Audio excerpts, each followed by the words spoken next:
जी, ये cost of capital का बच्चों वो जो लेक्चर पहले लिया था उसी का सेकंड पार्ट है।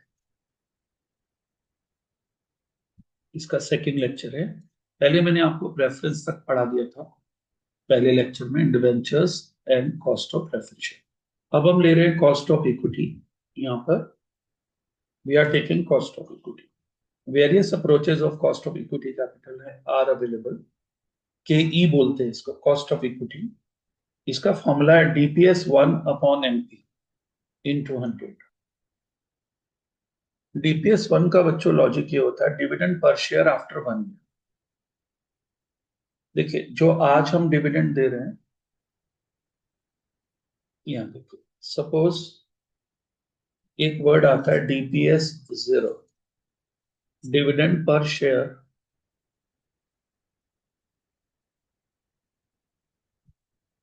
As on today. DPS 1 is DPS 0, 1 plus growth rate, इससे इसको मल्टीप्लाई कर दो तो ये डीपीएस 1 बन जाएगा। और जो फॉर्मूला अभी हम ले रहे हैं उसमें है डीपीएस 1/मार्केट।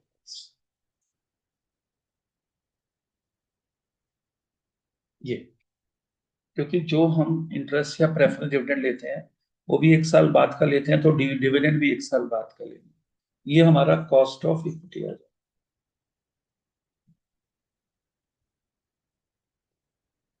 ठीक है। और अब आता है डीपीएस कैसे आएगा, पीएटी। अब मैं डीपीएस बता रहा हूं कैसे आएगा। PAT minus preference dividend upon number of equity shares.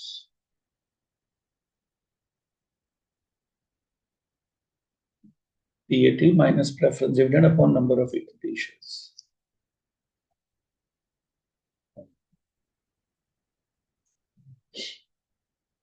ठीक है।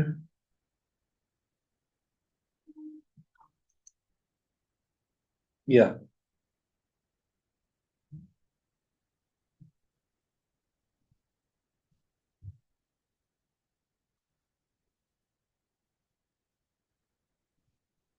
इससे डीपीएस आ जाएगा। ईपीएस होता है बच्चों, नहीं इससे डीपीएस क्या, ये ईपीएस ही है। थोड़ी वेट करना, तो कॉल्स आने से कंसंट्रेशन खराब हो जाती है। ये देखिए, it is EPS, earning per share. ये अर्निंग पर शेयर है।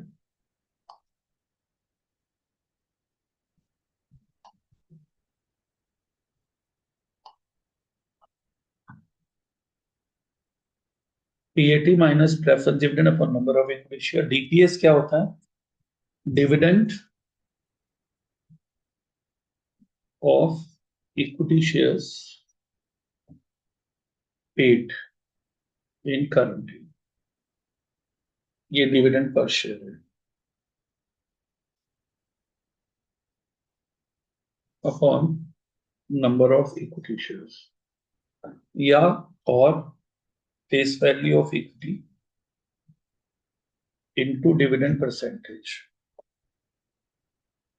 इक्विटी डिविडेंड परसेंटेज, ये आ जाए। तो इसमें डीपीएस का रोल है।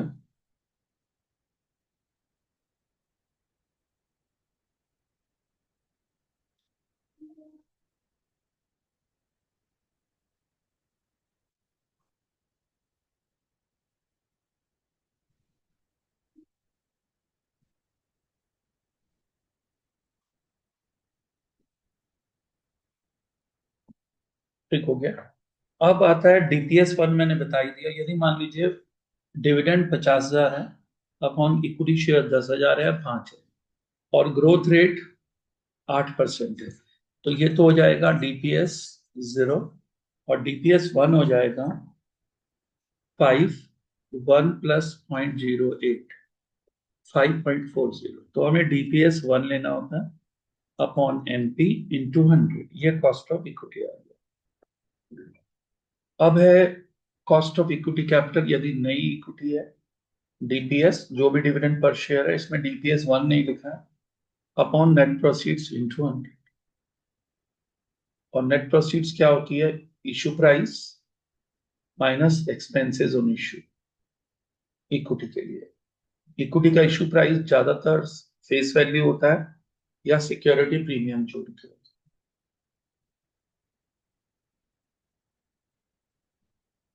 अब आता है, ये हट जाएगा बच्चों क्योंकि अब डिविडेंड टैक्स हट गया है, ये फॉर्मूला अभी यूजलेस हो गया है।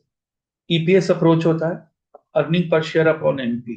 अभी मैंने अर्निंग पर शेयर बताया था कैसे निकलता है। PAT minus preference dividend upon number of equity shares is EPS. Suppose करो पीएटी 1 लाख है, प्रेफरेंस डिविडेंड 20,000 है और नंबर ऑफ इक्विटी शेयर 10,000 है, तो 8 रुपीज आ जाएगा ईपीएस। और डीपीएस मान लो 5 आ गया। तो कंपनी ने कमाए 8, बांटे कितने? 5। ये ओके। ये कॉस्ट ऑफ इक्विटी के फॉर्मूलाज देख रहे हैं हम। ये भी हमारा हो गया। एक सीएपीएम मॉडल भी है, एक ये बहुत पॉपुलर है, very popular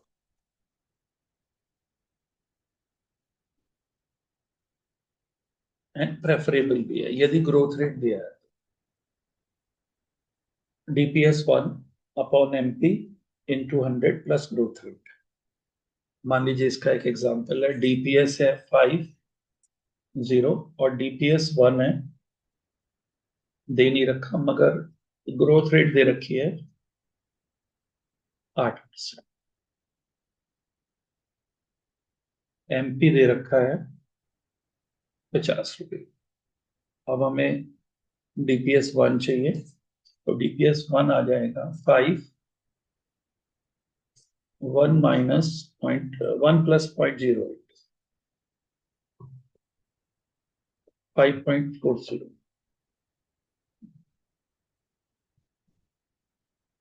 5.40 upon 50 into 100 plus 8%, ये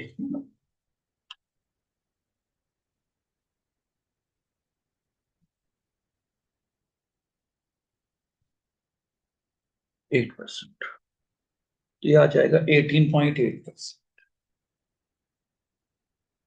के ई कॉस्ट ऑफ इक्विटी क्या फॉर्मूला लगाया? DPS 1 dividend per share 1 upon MP into 100 plus growth.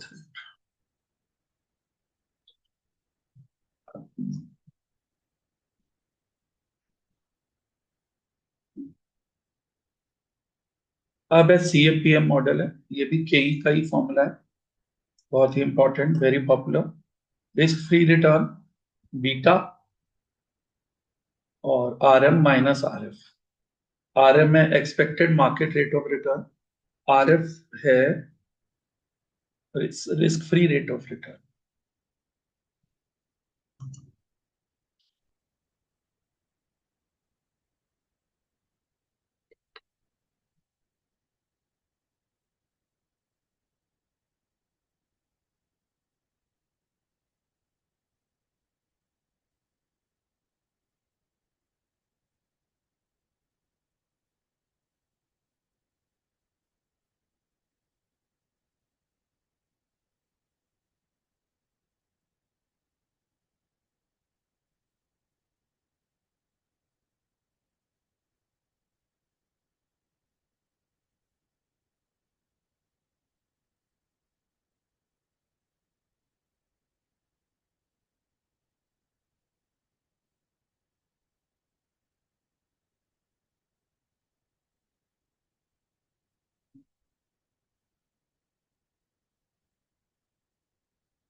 हम्म,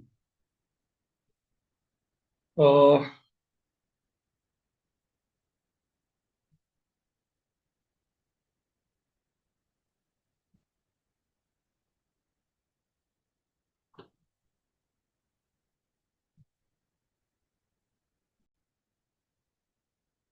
जी, अब ये देखिए,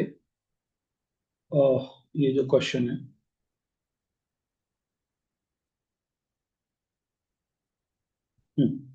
सीएपीएम मॉडल का रिस्क फ्री रिटर्न, ये आरएफ प्लस बीटा, बीटा एक स्टैटिस्टिकल टर्म है, मार्केट रिस्क, मार्केट रेट और return minus risk free return. अब यहाँ क्वेश्चन है, जैसे सपोज करो risk free rate of return एक तरह से it is like government rate of return, मान लो ये 8% है, expected market rate of return 10% है, और बीटा है 1.2, ये ऐसे ही होता है। और ये स्टैटिस्टिकल टर्म है, रिग्रेशन इक्वेशन में जो रिग्रेशन कोफिशिएंट होता था X on Y, Y on X, ये वही बीटा है। और R M minus R F, देखिए फॉर्मूला लगाते हैं, आर एफ कितना है, यही फॉर्मूला लगा रहा हूँ, आर एफ है 8% प्लस बीटा 1.2, फिर 10 - 8, तो ये आ गया 8% plus 2.4। What is cost of equity capital? 10.4 के ई, कॉस्ट ऑफ इक्विटी कैपिटल। ठीक आ गया, ये आ गया हमारा, ये हाइपोथेटिकल एग्जांपल था, ये भी कॉस्ट ऑफ इक्विटी आ जाता है इससे। अब लास्ट में आता है बच्चों कॉस्ट ऑफ रिटेन्ड अर्निंग। ऐसा बोलते हैं, एक तो कॉस्ट ऑफ जो रिटेन्ड अर्निंग है, most of the time it is equal to K E, यदि no other information given, most of time K E equal to K R E. जो cost of equity होती है वही cost of retained earning होती है।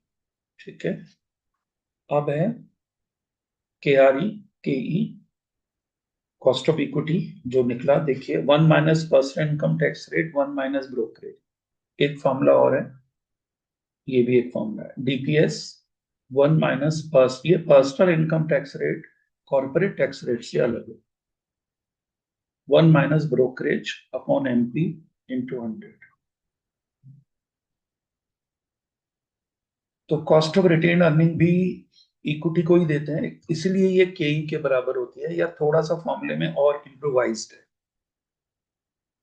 Most of the time केई equal to K R A, and केई को ही improve किया हुआ। और आप देखो ये फॉर्मूला भी डीपीएस अपॉन एमपी केई वाला ही है, और इसमें ये कुछ फैक्टर्स एक्स्ट्रा है जो हमने यहाँ पर कंसिडर किया फॉर्मूला में।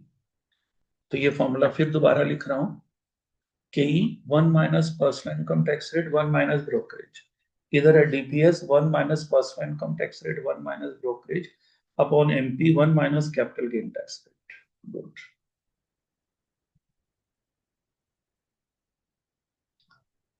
ठीक है, ये हो गया हमारा कॉस्ट ऑफ कैपिटल के 4 मेथड्स। अब बच्चों इसके बाद एक चीज और पढ़ेंगे, इसको बोलते हैं weighted average cost of capital. वो क्या होती है मैं आपको बताता हूँ। ये देखिए, मान लीजिए हमारी इक्विटी कैपिटल 10 लाख है, प्रेफरेंस शेयर कैपिटल 2 लाख है, retained earning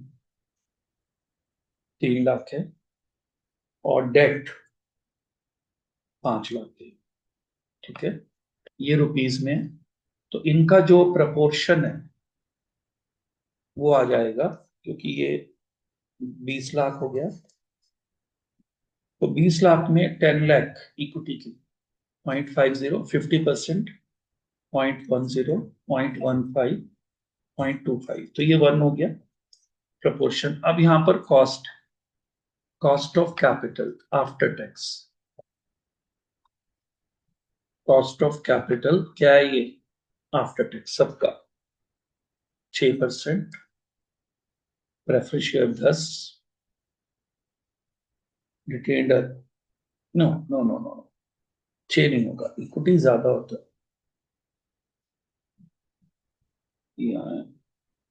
cost of equity है 12, प्रेफरेंस शेयर है 10%, रिटेन्ड अर्निंग भी 12 है, और कॉस्ट ऑफ डेट कैपिटल है 6%।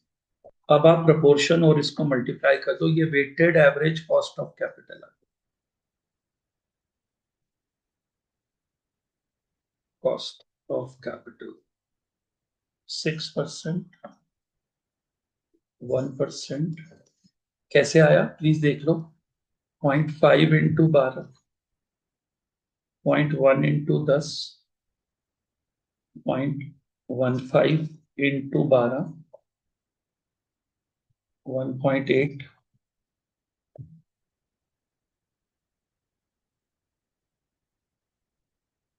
6 इंटू 0.25, 1.5।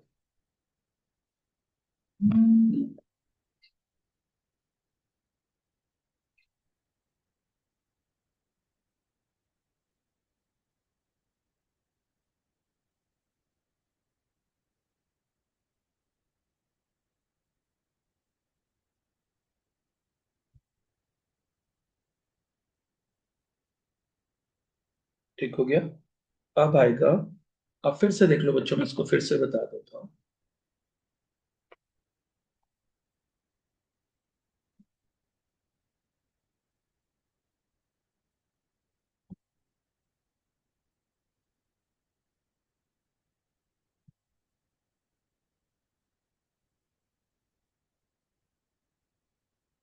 इसको फिर से बता रहा हूँ। ये 12% इंटू 0.50, 6%। 10% इंटू 0.10, 1%। 12 इंटू 0.15,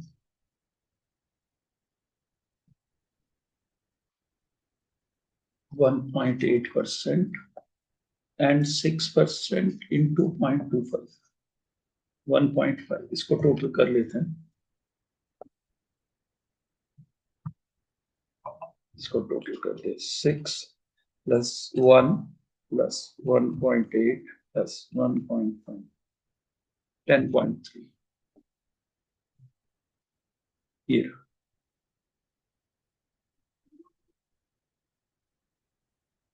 ठीक हो गया। ये आ गया weighted average cost of capital. यदि ये कंपनी 20 लाख रुपीज बोरो करती है तो ऑन एन एवरेज इसको 10.3% चाहिए।